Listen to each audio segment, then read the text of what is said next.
tes locaux et ton activité pro? Ouais, alors aujourd'hui c'est une journée un peu particulière parce que c'est jour de rassemblement. On fait ça une fois par mois et c'est d'ailleurs le bien fondé de notre activité Alors, ici. c'est un rasso qui est nouveau, hein. Ça faut le préciser. C'est un rasso qui est en cours depuis 6 mois. On en fait un tous les mois et petit à petit ça commence à prendre un peu d'ampleur, donc c'est plutôt chouette. Donc nous ici on est intermédiaire de vente dans l'automobile. Sous le panneau l'agence automobilière. En général, l'agence automobilière, c'est plutôt du généraliste. Nous, on a fait le choix de proposer que des véhicules plaisir, que des véhicules passion, des autos et des motos. Donc quelqu'un qui vient avec une Clio diesel, malheureusement, tu le refuses. On saura l'orienter, mais... Tu vas l'orienter vers un collègue. Exactement. Voilà. Exactement. Parce que on s'est un petit peu renseigné déjà. Ouais. On est allé voir un collègue et on a regardé. Bon, c'est pas du tout ma cam, c'est des bagnoles classiques qui ne m'intéressent pas du tout. Et alors oui, là c'est clair et net, et je le confirme, c'est que des véhicules intéressants et d'exception que tu fais, quoi. Bah, l'idée c'est qu'on puisse être nous-mêmes acheteurs des véhicules qu'on vend, dans l'esprit en tout cas. Donc on a de l'américaine, on a des véhicules allemands Donc soit un luxe, peu énervés. soit sportif, soit rare. Exactement. Voilà. Qui sortent de l'ordinaire, de manière générale. Comme tu disais exactement, exactement, tout à fait. Donc la gamme elle est assez large, hein. On a du SUV sportif ou du SUV luxueux, mais on a aussi des grands coupés, on a aussi des petits cabriolets à des tarifs très abordables, hein. Je pense à des Mazda MX-5 par exemple, qui sont tout à fait des objets de plaisir, mais qui cherchent pas à ruiner le futur propriétaire. Voilà. Ouais, il y en a un petit peu pour toutes les bourses. Par contre, les petits diesels, ça je pense que tu feras jamais. Après, un gros moteur diesel puissant, genre Audi SQ5 ou Dodge Ram par exemple, ouais, tout à fait. Parce qu'il y a quand même des véhicules diesel, même s'il y en a qui disent oui, le diesel, c'est pas sportif, c'est pas intéressant, c'est de la merde. Non, il y a des diesels déjà qui font un bruit assez sympathique pour des diesels, et en plus au niveau des performances, on est bien au-dessus de certaines GTI. Moi ce que je pense c'est surtout que chaque motorisation, chaque type de combustion est adapté à un usage. On cherche aujourd'hui à nous imposer des usages électriques par exemple. J'ai rien contre l'électrique, même si c'est pas exactement ce qu'on propose ici. Je pense qu'il y a un usage pour tout. Un bon diesel bien puissant comme on aime avec du couple, c'est tout à fait utile. Tout dépend de ce qu'on cherche en réalité. Voilà. Bon après, proposer un flat 6 Porsche ou un V8 AMG, ça me tape un peu plus dans l'œil, ça c'est sûr. C'est sûr. Donc tu vas nous faire visiter un petit peu les locaux? Ouais, je vous emmène. Alors donc il y a un tout petit parking malheureusement, on va juste passer un petit peu sur la droite pour montrer que bon, le parking est un peu petit, c'est peut-être le seul petit souci, c'est un petit peu à l'étroit pour faire des rassemblements. Ouais, mais alors justement je pense que c'est pas un problème, au contraire. Moi le but c'est pas de faire des rassemblements comme certains sur des parkings de supermarchés où on reçoit 300 ou 400 voitures. L'idée c'est de faire petit mais qualitatif. Pouvoir discuter. Pouvoir discuter avec les gens, les rencontrer, parler de leur voiture, de leurs projets, voilà. En général, les gens qui viennent nous voir, on finit par les accompagner en achat ou en vente, ou juste en conseil. Donc c'est ça que permet ces rassemblements, c'est de discuter avec les gens, c'est de les rencontrer, de les connaître. Voilà. Pas d'avoir 2000 personnes et de voir personne. C'est vrai qu'il y a un moment, quand c'est trop grand, qu'il y a trop de monde, trop de bagnoles, à la fin, on fait le tour des voitures et les propriétaires on les voit pas parce que c'est trop grand. Et c'est vrai que c'est pas plus mal de faire un truc un peu plus petit, à taille humaine comme on dit. Exactement. Et là, bon, le parking n'est pas encore très rempli puisqu'il est 9h25. Ouais, à la fin c'est toujours. Voilà, à la fin c'est toujours plein, donc c'est plutôt chouette. On arrive à faire des roulements. Et dès le premier rassemblement, de toute façon, il y avait du monde. Ouais. Non, c'est pas mal. Franchement, les gens commencent à vraiment s'investir, venir, après, il va y avoir en parler. C'est chouette. Donc tu nous fais un petit peu visiter les locaux et puis ça marche. Et puis comment tu travailles Je sais pas si la porte est ouverte, parce qu'aujourd'hui comme on l'a dit c'est particulier. Sinon on va passer par la grande porte. Ça va. J'ai le trousseau de clés, je vous laisse entrer. Donc j'imagine que la grande porte du garage est toujours ouverte quasiment. Oui. Bon, cette porte d'entrée est toujours ouverte et la porte du garage l'est. Normalement, on rentre par ici si on est Normalement, bien élevé. on rentre par ici. C'est l'entrée classique. Bon, l'autre côté, c'est l'entrée des artistes. Mais en rassemblement, c'est plus facile de rentrer par la porte sectionnée. J'imagine que vous n'êtes jamais assis à attendre là. Jamais. Voilà. Jamais. On n'a pas le temps d'attendre. Donc pour le moment, c'est plutôt une bonne chose d'ailleurs. Pour le moment, c'est un accueil qui sert à pas grand-chose. Si, quand on est les uns les autres en rendez-vous, on a un espace où les gens peuvent s'installer. Mini salle d'attente. Ouais. Exactement, ils ont un peu de lecture. On met en avant certains partenaires qui font des belles choses, notamment des garages sur mesure ou des conciergeries. Ou, voilà. On travaille avec pas mal de monde dans le coin et on essaye de conseiller nos clients au mieux. Et grâce à ça, ça permet de les orienter. Ouais. Bon, ensuite, donc on a différents bureaux. Comme, tu vois, il y a un accès vers le garage, donc ça permet de montrer des choses sympathiques. C'est bien lumineux et on voit les voitures.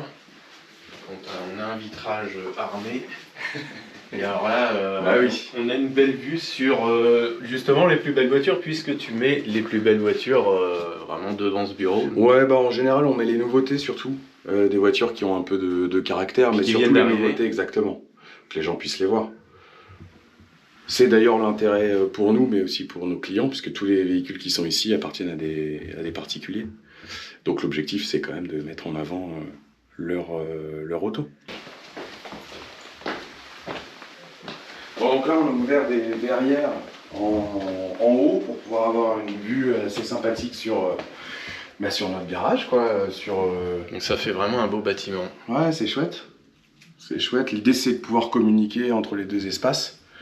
Bon, les verrières ne s'ouvrent pas, mais déjà, on a un contact visuel. Donc les travaux, c'était toi qui avais un peu tout décidé. Comment ça s'est passé? On a tout fait comme des grands, tout seul. Mes parents, les copains sont... Donc t'as bossé avec tes parents? Axel et Jean-Baptiste qui travaillent ici se sont remontés les manches aussi. Et voilà, on a créé cet espace, qui était plutôt un bâtiment industriel froid. L'objectif, c'était de lui apporter un peu de vie, un peu de caractère, un peu d'âme. C'était que de la tôle. C'était que de la tôle et du placo, quoi. Il y avait quand même un petit peu d'aménagement. C'était pas juste des tôles et un bâtiment. Non. C'est un bâtiment qui était déjà utilisé depuis un certain temps. Il a une trentaine d'années, ce bâtiment.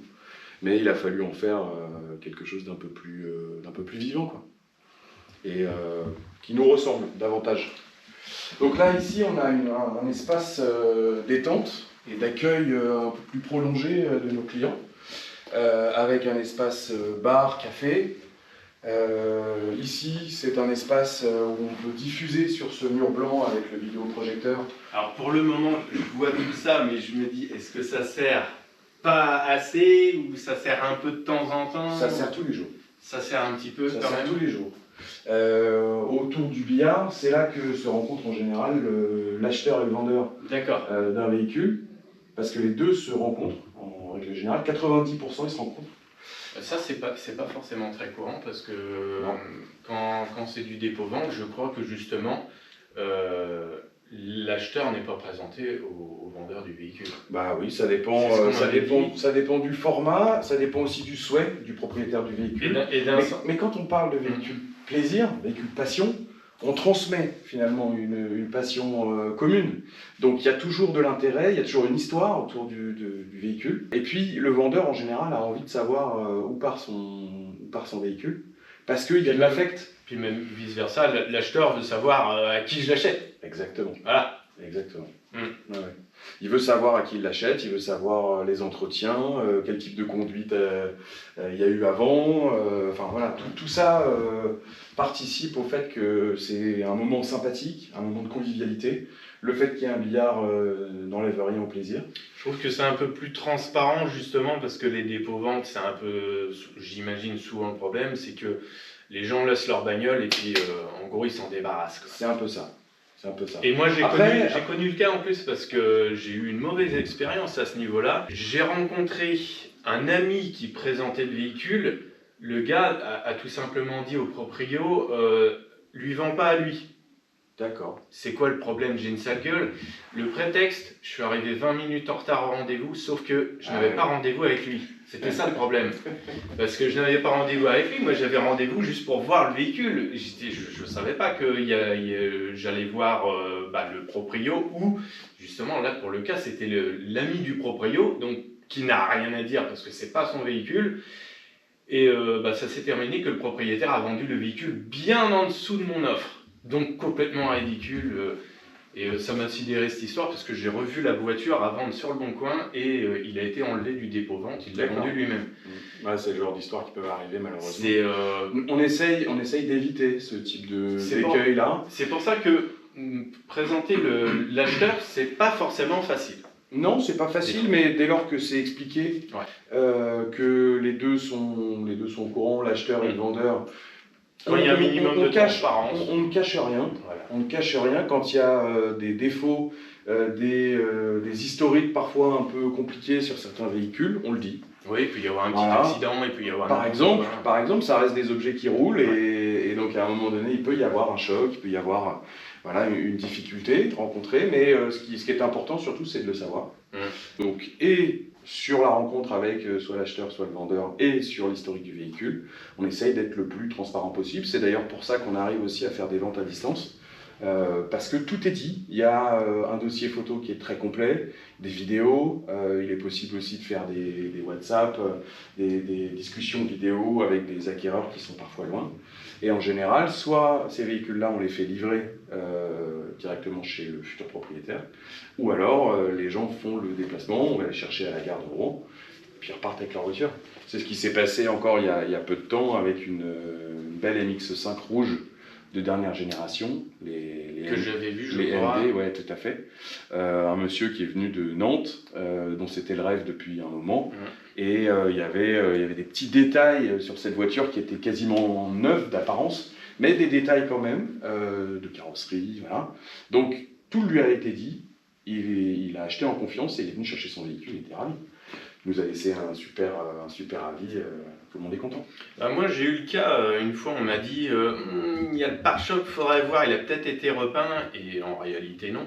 Mais vaut mieux parler de petits défauts à voir sur place, plutôt que de ne rien dire et après, il y a ça, il y a ça, il y a ça, puis là il y a une coulure, là il y a une rayure. Vaut mieux que ce soit une bonne qu'une mauvaise surprise. Ouais. C'est exactement ça. Vaut mieux dégrader un peu le véhicule dans les annonces et dire il y a des petits défauts carrosserie plutôt que de ne rien dire et après c'est la déception et le client il repart. Et, il faut pas oublier qu'on ne vend pas des véhicules neufs. Voilà. Donc par la force des choses, ce sont des véhicules qu'on vécu et il y a forcément des petits défauts. Ça c'est sûr. Après il y a des choses qu'on arrive à corriger bien comme il faut. On travaille avec ESD qui est un garage et une carrosserie à côté. Vraiment ils sont à 200 mètres de là. Donc vous conseillez le client de faire un petit tour éventuellement quand il y a besoin, un pare-choc, quand il y a vraiment il y a un pare-choc qui est... Ou au moins il y a une expertise qui est faite quasiment sur tous les véhicules qu'on rentre. Ça nous permet de mettre les véhicules sur le pont, de vérifier que tout est en bon état en dessous, de vérifier mécaniquement où on en est. Et puis en termes de carrosserie, c'est vraiment quelqu'un qui touche sa bille. Il est vraiment bon. C'est le carrossier qui s'occupe de toutes les BMW qui sortent de chez BMW Rouen en occasion. Donc en termes de carrosserie, on est vraiment sur du très bon travail. Et on lui envoie, je sais pas, peut-être 4-5 véhicules par semaine. Il y a un client qui vous amène une voiture vraiment sale, qui nettoie pas trop et vraiment elle n'est pas propre. Comment ça se passe? Vous lui demandez de la nettoyer? Oui, ça c'est une prérogative. J'imagine que vous allez pas faire un gros detailing parce que le véhicule est complètement crasseux. Alors deux choix dans ce cas de figure-là. Soit on a un bon rapport avec le client, ce qui est généralement le cas, et on lui dit écoutez, vous avez de l'avomatique, le car wash au bout de la rue, donc on vous invite à aller passer un petit coup sur votre voiture, parce que c'est vrai que c'est chronophage, ça nous prend beaucoup de temps dans nos journées de préparer les véhicules. Parce que vous, d'un autre côté, au moins qu'on parte d'une bonne base. Vous pouvez pas vous permettre de prendre un véhicule crasseux, l'exposer, et si jamais il partait pas, le proprio repart avec une voiture il est hors de question que dans le garage il y ait des voitures sales ou mal entretenues. Donc le problème ne se pose pas dans ces conditions. L'autre option, si jamais le propriétaire ne voulait pas nettoyer son véhicule, bon déjà c'est en général un indicateur intéressant de savoir s'il entretient ou pas son véhicule. Ça donne pas envie de le prendre. Voilà. En général on n'avance pas. Mais dans certains cas on n'a pas le choix. Et à ce moment-là on fait intervenir une société de nettoyage qui s'occupe du véhicule de A à Z. Tu peux éventuellement refuser un véhicule parce qu'il est vraiment crasseux et s'il ne veut pas le nettoyer. Bien sûr. Ça t'est déjà arrivé? Ouais. Bon. C'est dit ou moi? Non, mais encore une fois, c'est de la transparence et du bon sens. Je veux dire, quelqu'un qui vient proposer un véhicule plaisir, mais qui ne l'entretient pas, c'est pas de bon augure sur l'entretien général de la voiture, sur son état au niveau des soubassements, des longerons, sur l'état mécanique, sur la fraîcheur de l'huile, sur voilà, tous ces éléments-là sont quand même assez corrélés. En général, quand le véhicule d'aspect il est pas beau, en dessous c'est pas beau non plus. Ouais.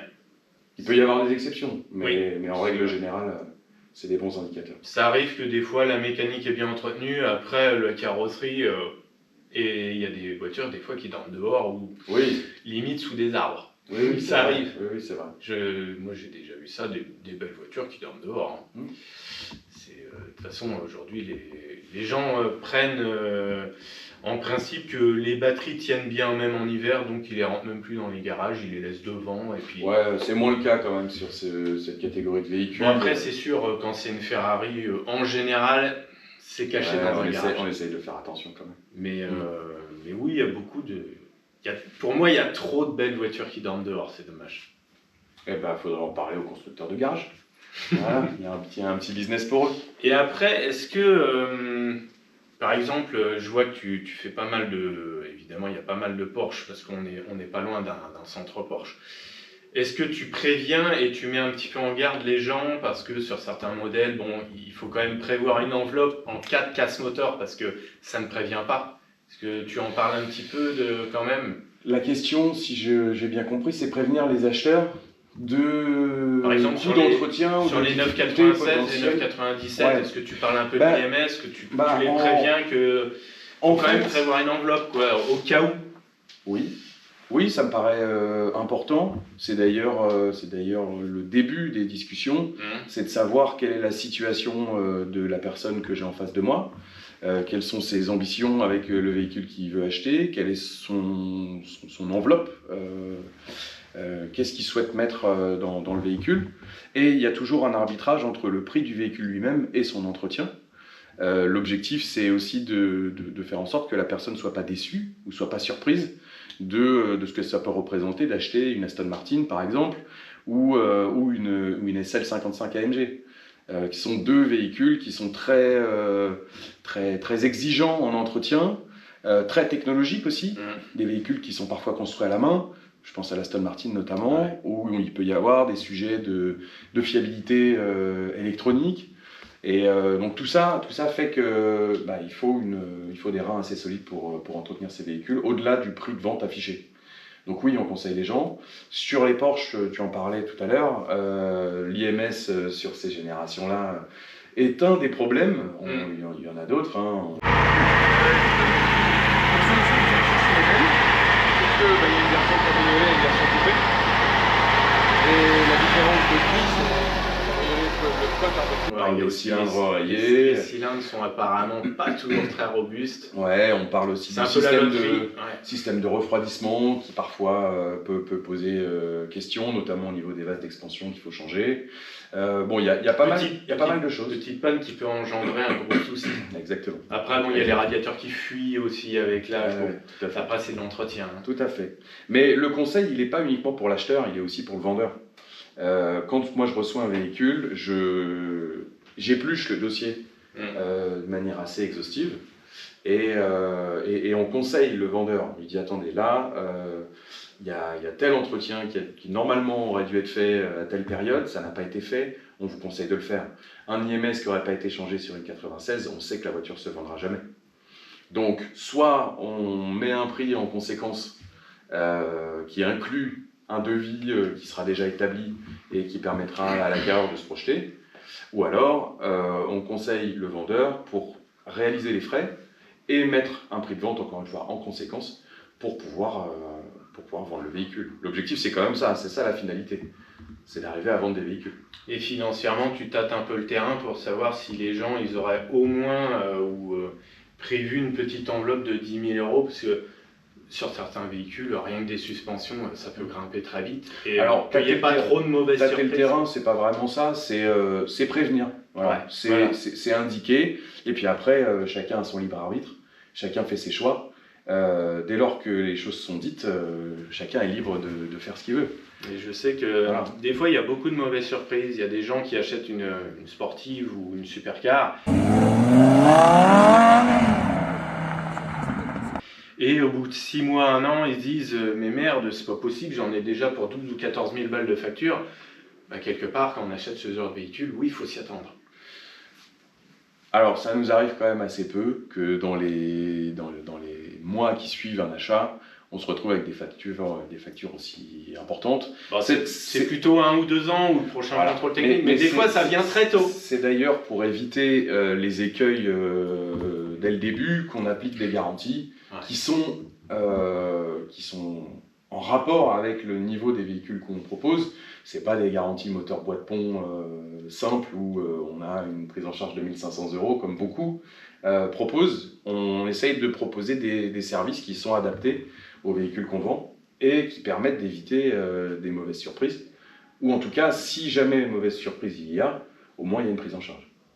Voilà. Parce qu'encore une fois, on n'est pas ni dans le bloc, ni dans la boîte de vitesse, ni dans le pont. Et donc il faut quand même pouvoir s'assurer. D'ailleurs c'est ça, appliquer une garantie, c'est prendre une assurance pour éviter des problèmes potentiels. Et alors ça t'est venu d'où parce que je vois que tu es quand même passionné, un peu mordu, on voit que tu sors des détails techniques que beaucoup ne savent pas et beaucoup ignorent. Et en plus tu es relativement jeune, donc c'est quoi ton passé pro, c'est quoi ton cursus et qu'est-ce qui a fait que tu étais parti dans les bagnoles? C'est assez récent, mon arrivée dans le monde de l'automobile, puisque j'ai démarré l'auto avec cette activité au mois de novembre de l'année dernière, donc novembre 2025.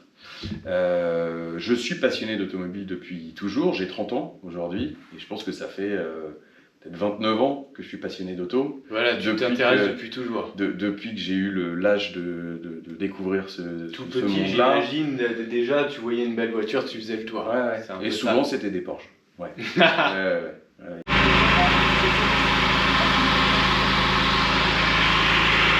Donc Carrera 4, 3 litres 6.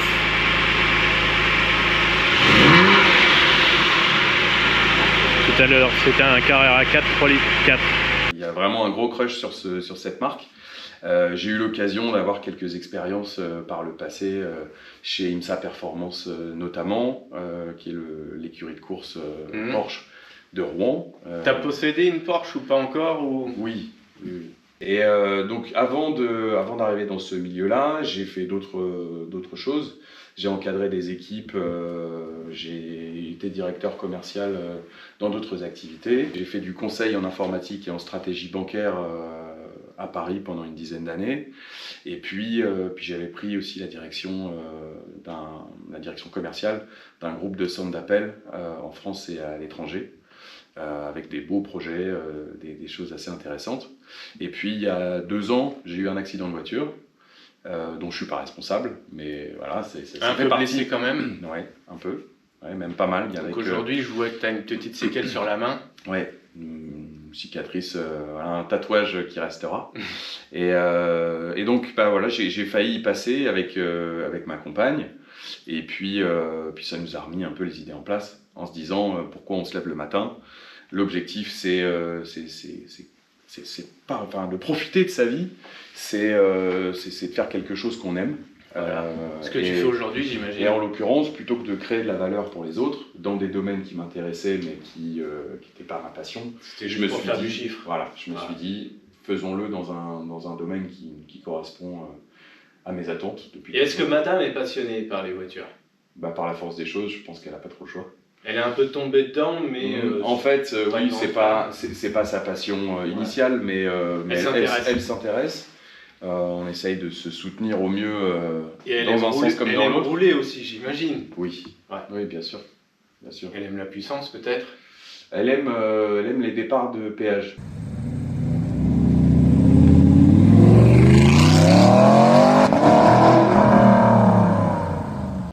Donc elle aime la puissance. Elle aime les départs de péage.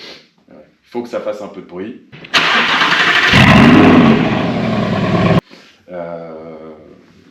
Donc ça me déplaît pas. Un peu la veine bagnolard quand même, malgré tout. Tout à fait. Bon, eh bien, c'est déjà pas mal de renseignements sur toi que tu viens de nous livrer. C'est déjà pas mal précis. Ouais. On va peut-être redescendre un petit peu et puis tu vas nous présenter donc le reste des locaux. Ouais. Et puis si on a la chance de croiser Jean-Baptiste et Axel qui travaillent avec moi ici, ce sera peut-être l'occasion. Donc en associé, tu as... J'ai pas d'associé. Enfin, tes associés, tes collègues. Mais j'ai 2 agents qui travaillent avec moi, qui ne sont pas associés sur le papier, mais qui se comportent tout comme. On n'a pas de relation de subordination. L'objectif, c'est qu'on avance tous ensemble et qu'on arrive tous au même objectif, c'est-à-dire faire tourner un business qui nous plaît à tous les 3. Donc vous êtes 3 jeunes. C'est ça. Moi j'ai 30 ans, Jean-Baptiste en a 25 et Axel 26. Je vous emmène ? Ouais. Allez, c'est parti. Ça, c'est le showroom. C'est le showroom, voilà. Donc il y a pas mal de choses aujourd'hui dans des ambiances un peu différentes.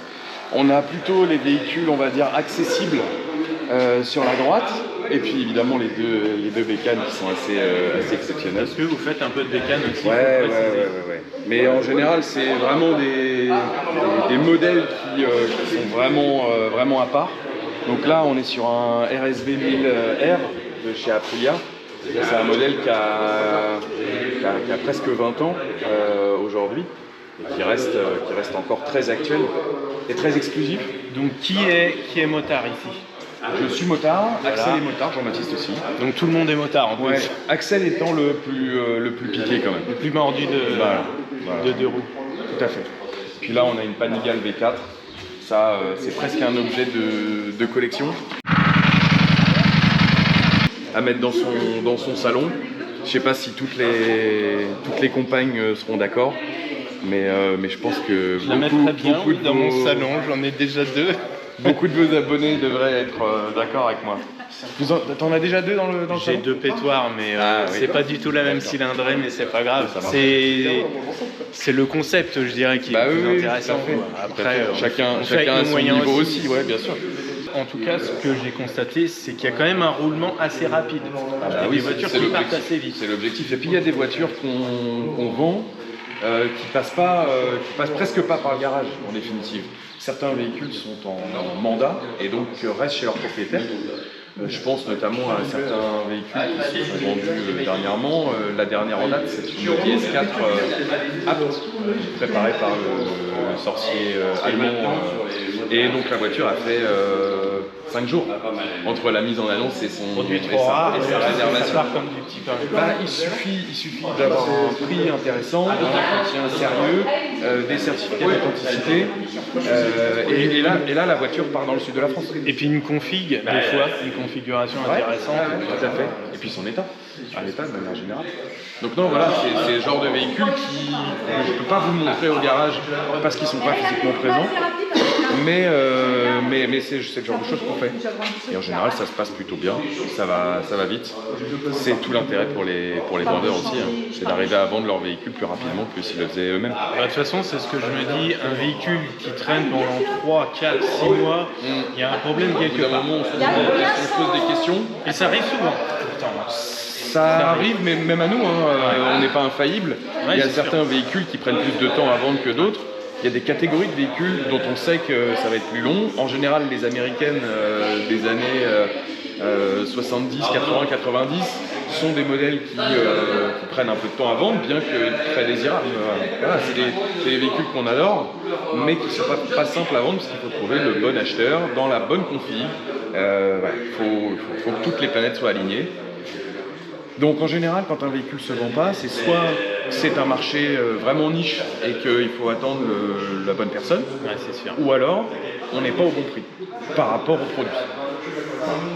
Et en moyenne, est-ce que Là, pour le moment, au niveau de ton activité, tu peux dire une voiture part en temps de semaine.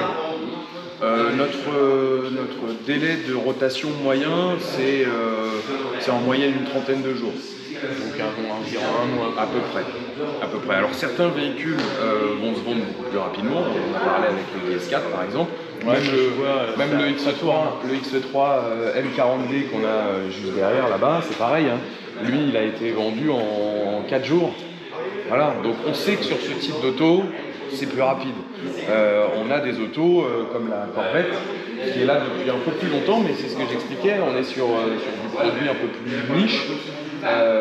Et donc on sait que ça va allonger notre moyenne de délai de rotation. Puis après la configuration peut faire que d'un sens ça peut plaire, mais d'un autre côté ça peut aussi déplaire. C'est polarisant, tout à fait. Donc c'est sûr que là c'est une configuration originale, donc il y en a que ça peut arrêter s'ils veulent du noir, quelque chose de très très discret. Tout à fait. Pourtant c'est un verre discret, mais ça peut ne pas faire. Intérieur beige. Et la config, pourtant la config est vraiment sympa. Moi j'aime bien. Ouais, moi aussi. Mais il faut aimer les couleurs. Et il y a des gens qui n'aiment pas les couleurs, ils veulent du gris intérieur noir. On peut le constater, hein. Nous on aime beaucoup les couleurs, mais si on regarde les voitures qu'on a, la plupart des voitures sont noires, grises ou blanches. Comme les trois quarts des parcs exactement. Donc on a quelques modèles de couleurs qui se sont vendus d'ailleurs très rapidement. Je pense à une petite Z3 qu'on a vendue récemment. Oui, j'ai pas eu le temps de la voir. Oui, ça c'était une recherche personnalisée. Une petite dame qui est venue me voir un mardi, exactement. Elle est venue me voir un mardi. Le vendredi, je lui présentais une voiture et le compromis était signé et elle a été livrée il y a 2 jours. Ça c'est le genre de choses qu'on fait aussi.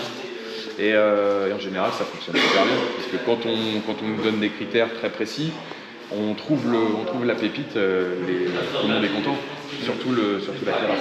Voilà ce que je peux vous dire sur l'activité. Bien, je pense qu'on a un peu fait le tour. Ouais. Merci beaucoup pour ce moment. Et puis, de toute façon, nous, on reviendra à peu près tous les mois, normalement, sauf... Avec plaisir. On sera toujours là. Bon, si vous avez aimé cette vidéo, j'espère que c'est le cas d'ailleurs. Pensez à mettre un pouce. Ciao!